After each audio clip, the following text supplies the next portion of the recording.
A lot of gamers, particularly on the Xbox 360, had issues with the multiplayer featured in the first Two Worlds. So when we started developing Two Worlds 2 multiplayer, we were determined to avoid the same pitfalls.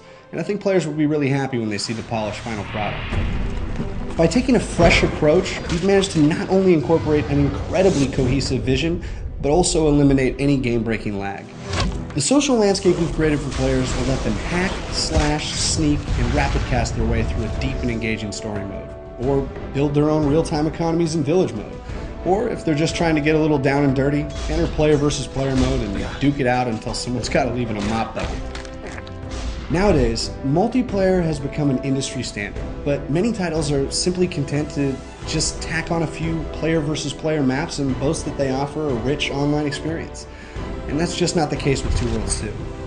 We began planning our online modes since inception, making sure that we set the groundwork for a robust experience that both illuminates the single-player campaign while also setting it apart. For Adventure Mode, we wanted to provide entertaining, story-driven quests that dive deeper into the history of Anilor and set the stage for events to take place in the single-player campaign. But this isn't just a small side story. Players should get ready for a rich storyline centered around some memorable characters from single-player, as well as a few new faces. Not to mention, plenty of white-knuckled moments where a group of players finds themselves standing back-to-back as wave after wave of enemies try to put them 6 feet under.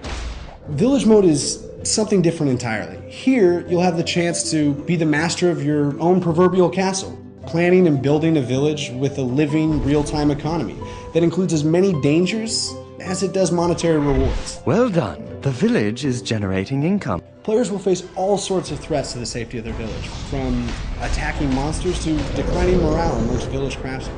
To be successful, players will need to be quick and decisive, or they'll find their village in ruins before the day's over.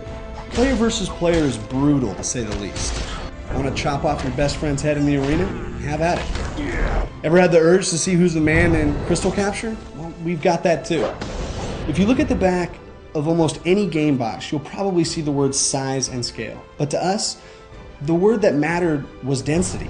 Richer detail, more characters on screen doing different things for different reasons.